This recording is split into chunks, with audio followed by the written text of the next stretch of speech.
Chapter 9. Mr. Knightley might quarrel with her, but Emma could not quarrel with herself.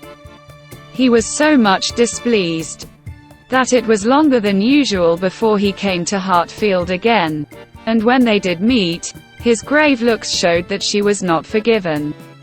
She was sorry, but could not repent. On the contrary, her plans and proceedings were more and more justified and endeared to her by the general appearances of the next few days. The picture, elegantly framed, came safely to hand soon after Mr.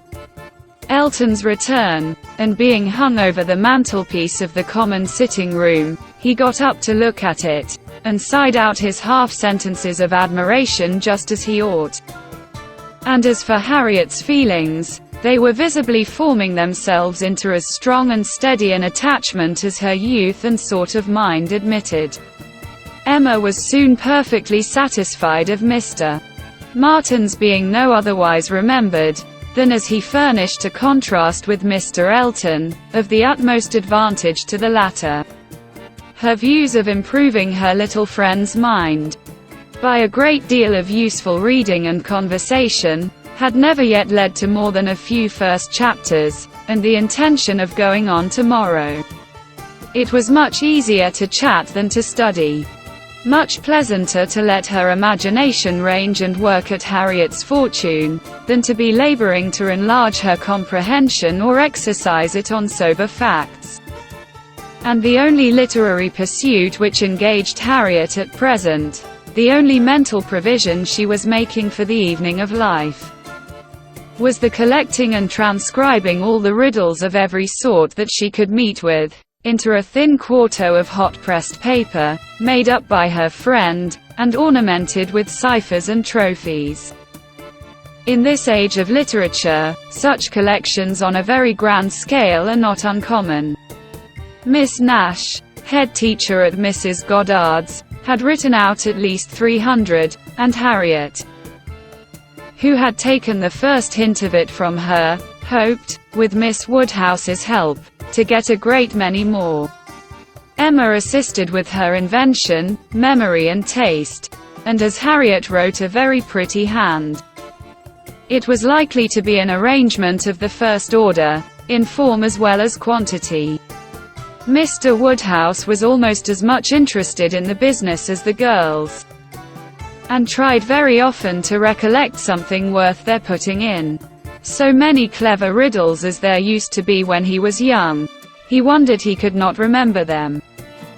But he hoped he should in time. And it always ended in Kitty, a fair but frozen maid. His good friend Perry, too, whom he had spoken to on the subject, did not at present recollect anything of the riddle kind, but he had desired Perry to be upon the watch, and as he went about so much, something, he thought, might come from that quarter. It was by no means his daughter's wish that the intellects of Highbury in general should be put under requisition. Mr. Elton was the only one whose assistance she asked. He was invited to contribute any really good enigmas, charades, or conundrums that he might recollect, and she had the pleasure of seeing him most intently at work with his recollections, and at the same time, as she could perceive, most earnestly careful that nothing ungallant, nothing that did not breathe a compliment to the sex should pass his lips. They owed to him the 2 or 3 politest puzzles, and the joy and exultation with which at last he recalled, and rather sentimentally recited, that well-known charade, "My first doth affliction denote, which my second is destined to feel, and my whole is the best antidote that affliction to soften and heal," made her quite sorry to acknowledge that they had transcribed it some pages ago already. "Why will not you write one yourself for us, Mr. Elton?" said she. "That is the only security for its freshness, and nothing could be easier to you." Oh no, he had never written, hardly ever, anything of the kind in his life. The stupidest fellow. He was afraid not even Miss Woodhouse, he stopped a moment, or Miss Smith could inspire him. The very next day, however, produced some proof of inspiration. He called for a few moments, just to leave a piece of paper on the table containing, as he said, a charade, which a friend of his had addressed to a young lady, the object of his admiration, but which, from his manner, Emma was immediately convinced must be his own. "I do not offer it for Miss Smith's collection," said he.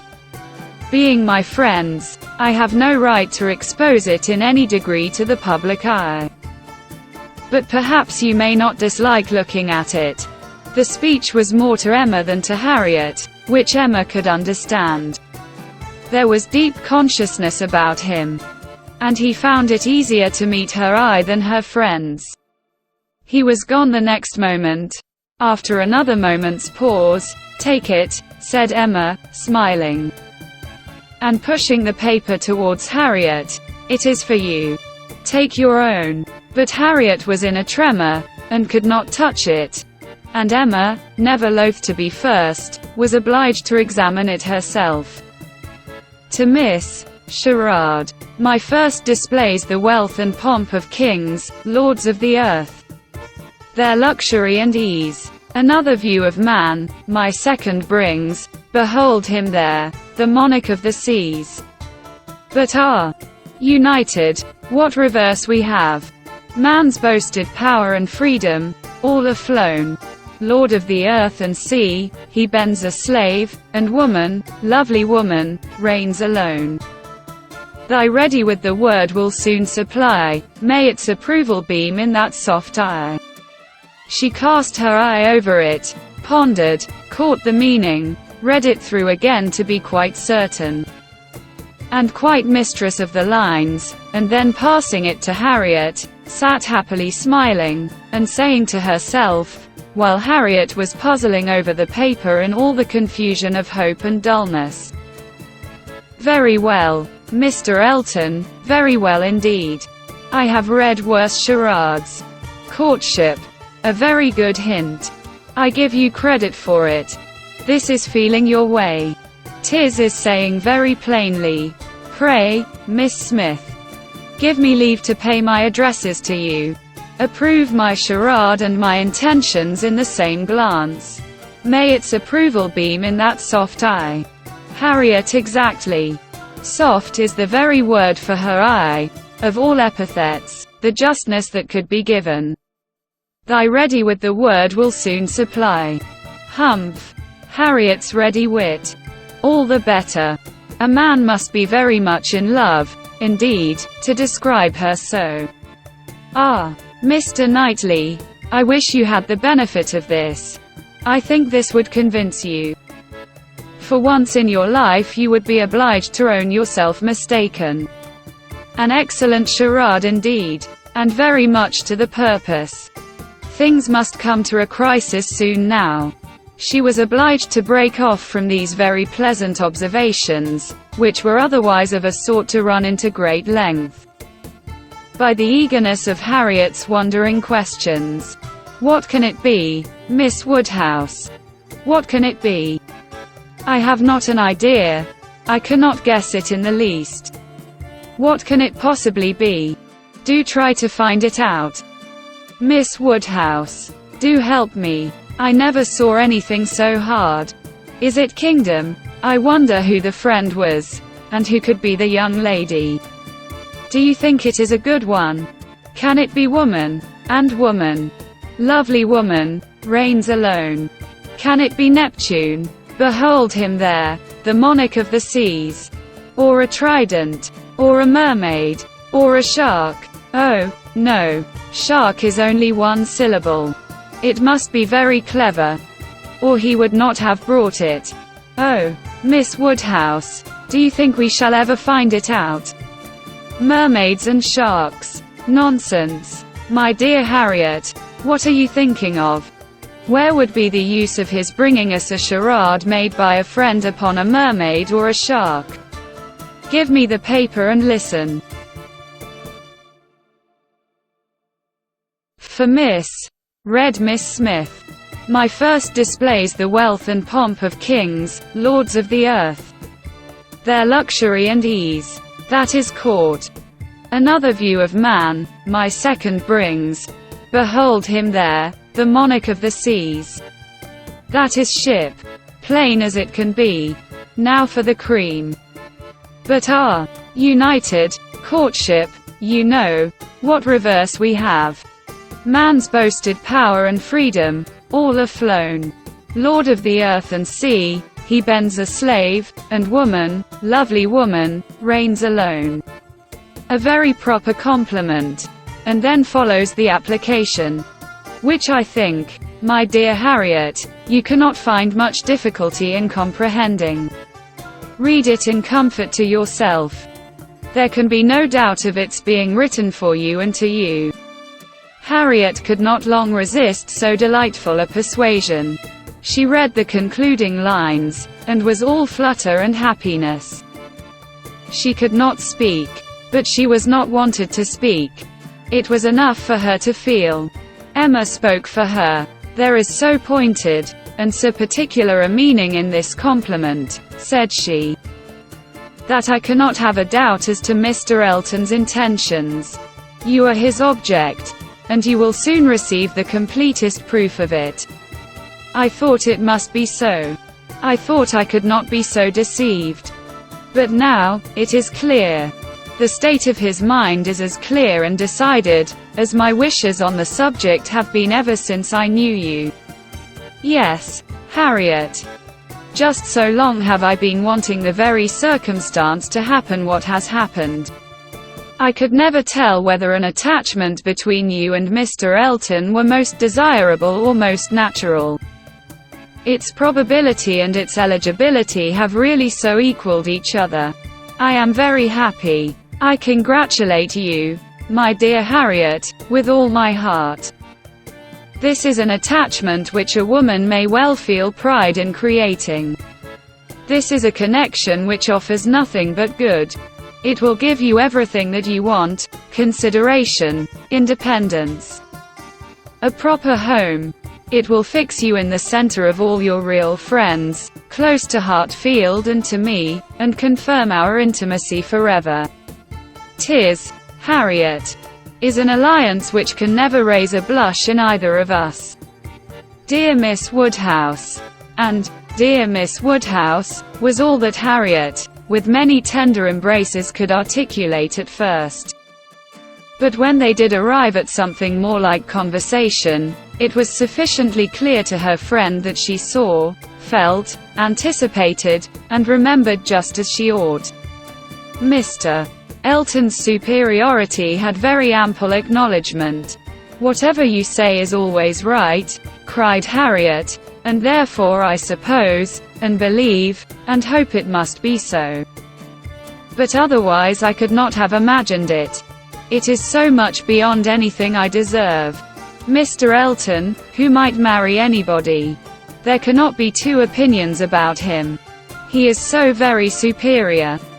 Only think of those sweet verses, to Miss. Dear me, how clever. Could it really be meant for me? I cannot make a question, or listen to a question about that. It is a certainty. Receive it on my judgment. It is a sort of prologue to the play, a motto to the chapter, and will be soon followed by matter-of-fact prose. It is a sort of thing which nobody could have expected. I am sure. A month ago, I had no more idea myself. The strangest things do take place. When Miss Smiths and Mr. Eltons get acquainted, they do indeed, and really it is strange. It is out of the common course that what is so evidently, so palpably desirable, what courts the pre-arrangement of other people, should so immediately shape itself into the proper form. You and Mr. Elton are by situation called together. You belong to one another by every circumstance of your respective homes.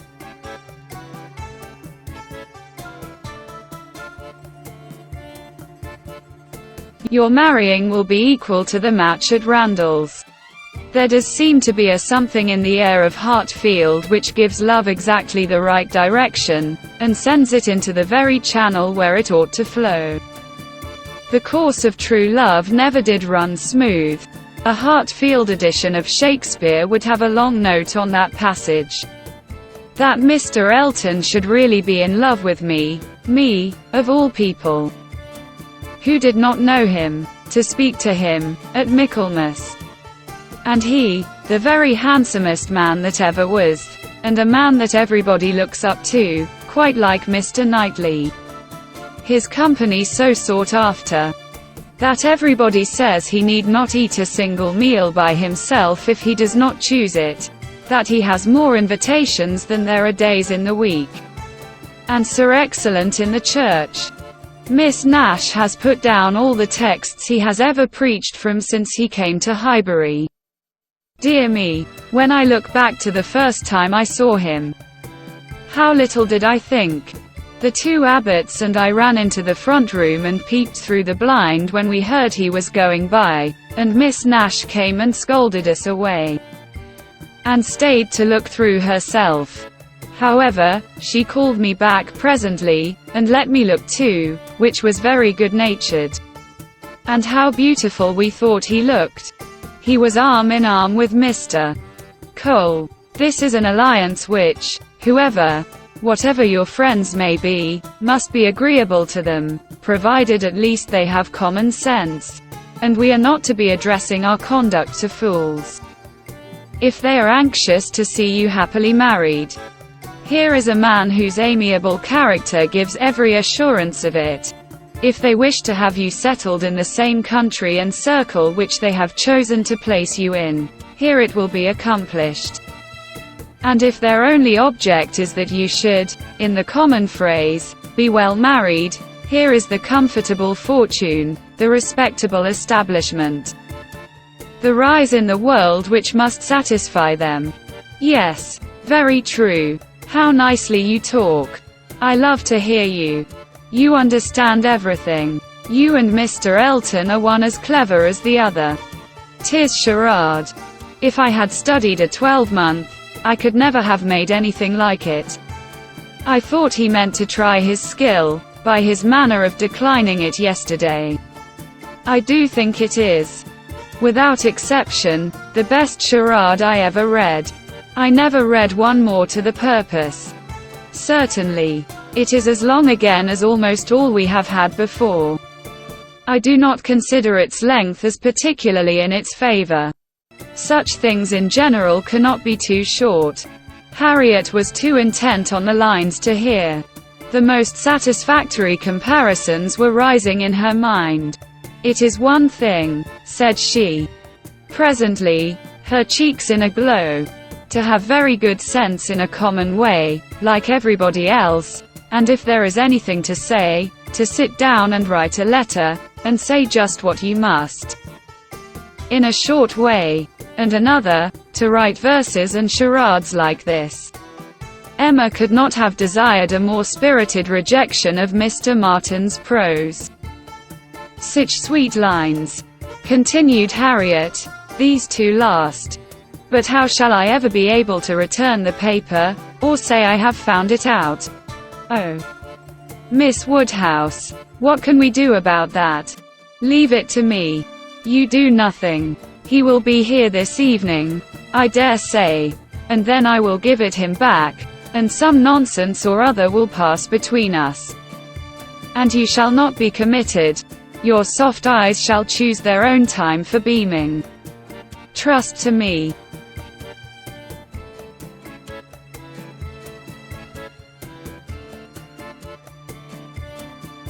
Oh, Miss Woodhouse, what a pity that I must not write this beautiful charade into my book. I am sure I have not got one half so good. Leave out the two last lines, and there is no reason why you should not write it into your book. Oh, but those two lines are the best of all. Granted, for private enjoyment, and for private enjoyment keep them. They are not at all the less written, you know, because you divide them. The couplet does not cease to be, nor does its meaning change. But take it away, and all appropriation ceases, and a very pretty gallant charade remains, fit for any collection. Depend upon it. He would not like to have his charade slighted, much better than his passion. A poet in love must be encouraged in both capacities, or neither. Give me the book, I will write it down. And then there can be no possible reflection on you. Harriet submitted, though her mind could hardly separate the parts, so as to feel quite sure that her friend were not writing down a declaration of love. It seemed too precious an offering for any degree of publicity. I shall never let that book go out of my own hands, said she. Very well, replied Emma. A most natural feeling. And the longer it lasts, the better I shall be pleased. But here is my father coming. You will not object to my reading the charade to him. It will be giving him so much pleasure. He loves anything of the sort. And especially anything that pays woman a compliment. He has the tenderest spirit of gallantry towards us all. You must let me read it to him. Harriet looked grave. My dear Harriet, you must not refine too much upon this charade. You will betray your feelings improperly, if you are too conscious and too quick, and appear to affix more meaning. Or even quite all the meaning which may be affixed to it. Do not be overpowered by such a little tribute of admiration. If he had been anxious for secrecy, he would not have left the paper while I was by, but he rather pushed it towards me than towards you. Do not let us be too solemn on the business. He has encouragement enough to proceed, without our sighing out our souls over this charade. Oh, no. I hope I shall not be ridiculous about it. Do as you please. Mr. Woodhouse came in, and very soon led to the subject again, by the recurrence of his very frequent inquiry of, well, my dears, how does your book go on? Have you got anything fresh? Yes, Papa. We have something to read you, something quite fresh.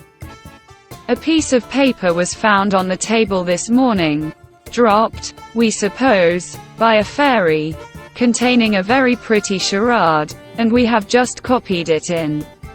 She read it to him, just as he liked to have anything read, slowly and distinctly, and 2 or 3 times over, with explanations of every part as she proceeded, and he was very much pleased, and, as she had foreseen, especially struck with the complimentary conclusion. Aye, that's very just. Indeed, that's very properly said. Very true. Woman, lovely woman. It is such a pretty charade, my dear, that I can easily guess what fairy brought it. Nobody could have written so prettily, but you, Emma.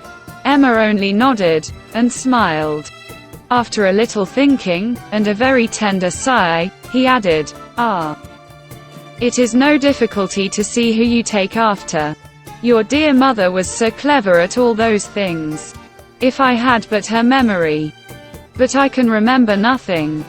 Not even that particular riddle which you have heard me mention. I can only recollect the first stanza. And there are several.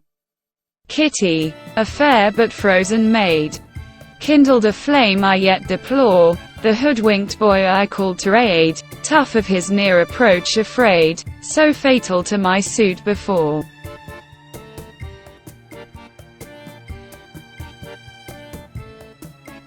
And that is all that I can recollect of it. But it is very clever all the way through. But I think, my dear, you said you had got it. Yes. Papa, it is written out in our second page. We copied it from the elegant extracts. It was Garrick's, you know. Aye, very true. I wish I could recollect more of it. Kitty, a fair but frozen maid. The name makes me think of poor Isabella, for she was very near being christened Catherine after her grandmamma. I hope we shall have her here next week. Have you thought, my dear, where you shall put her, and what room there will be for the children? Oh, yes, she will have her own room, of course. The room she always has. And there is the nursery for the children, just as usual, you know. Why should there be any change? I do not know. My dear, but it is so long since she was here. Not since last Easter, and then only for a few days. Mr. John Knightley's being a lawyer is very inconvenient. Poor Isabella. She is sadly taken away from us all. And how sorry she will be when she comes. Not to see Miss Taylor here. She will not be surprised, Papa, at least.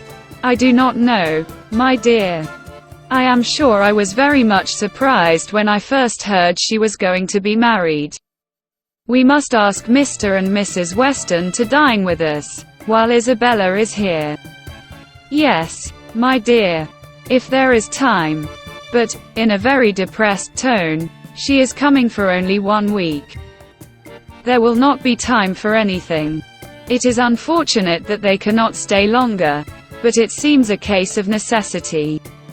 Mr. John Knightley must be in town again on the 28th. And we ought to be thankful, Papa, that we are to have the whole of the time they can give to the country, that 2 or 3 days are not to be taken out for the Abbey.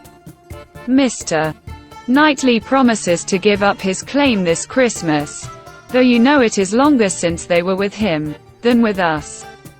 It would be very hard, indeed, my dear, if poor Isabella were to be anywhere but at Hartfield. Mr. Woodhouse could never allow for Mr. Knightley's claims on his brother, or anybody's claims on Isabella, except his own.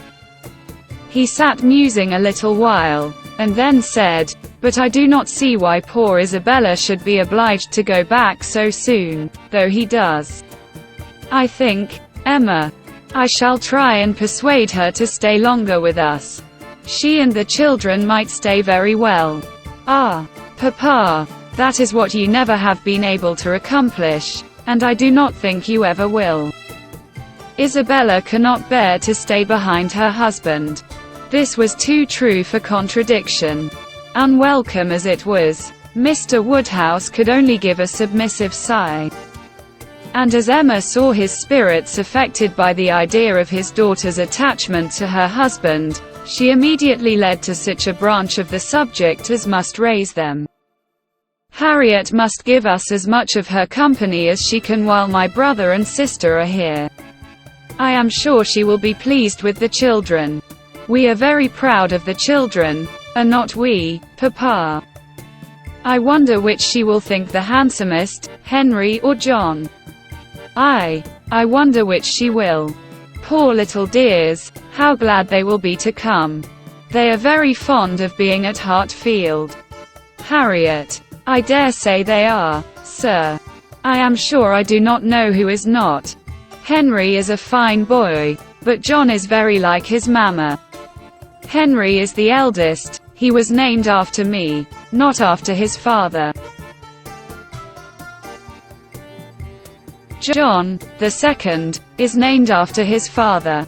Some people are surprised, I believe, that the eldest was not. But Isabella would have him called Henry, which I thought very pretty of her. And he is a very clever boy, indeed.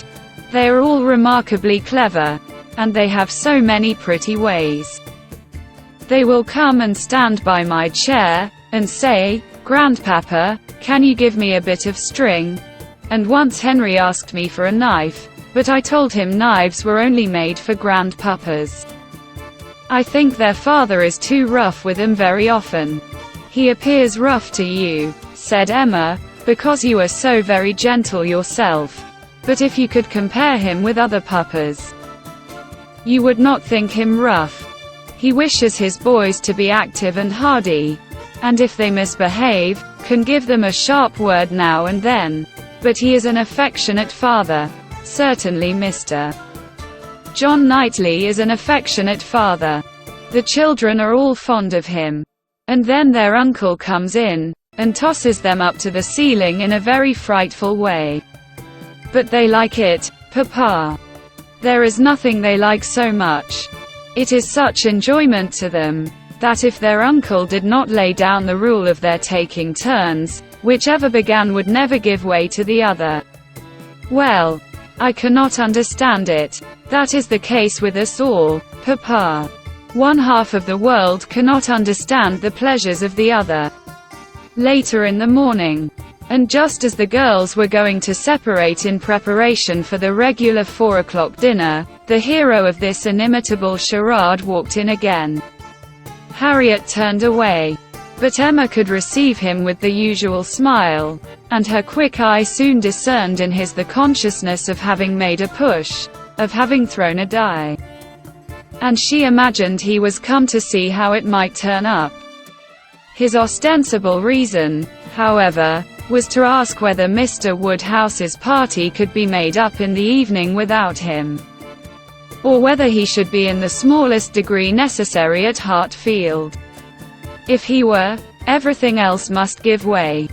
But otherwise his friend Cole had been saying so much about his dining with him, had made such a point of it, that he had promised him conditionally to come. Emma thanked him, but could not allow of his disappointing his friend on their account. Her father was sure of his rubber. He re-urged, she re-declined, and he seemed then about to make his bow, when taking the paper from the table, she returned it. Oh, here is the charade you were so obliging as to leave with us. Thank you for the sight of it. We admired it so much that I have ventured to write it into Miss Smith's collection. Your friend will not take it amiss, I hope. Of course I have not transcribed beyond the first 8 lines. Mr. Elton certainly did not very well know what to say. He looked rather doubtingly, rather confused, said something about honor, glanced at Emma and at Harriet, and then seeing the book open on the table, took it up, and examined it very attentively. With the view of passing off an awkward moment, Emma smilingly said, "You must make my apologies to your friend, but so good a charade must not be confined to 1 or 2. He may be sure of every woman's approbation while he writes with such gallantry." "I have no hesitation in saying," replied Mr. Elton, though hesitating a good deal while he spoke, "I have no hesitation in saying, at least if my friend feels at all as I do, I have not the smallest doubt that, could he see his little effusion honored as I see it," looking at the book again, and replacing it on the table, "he would consider it as the proudest moment of his life." After this speech he was gone as soon as possible. Emma could not think it too soon, for with all his good and agreeable qualities, there was a sort of parade in his speeches which was very apt to incline her to laugh. She ran away to indulge the inclination, leaving the tender and the sublime of pleasure to Harriet's share.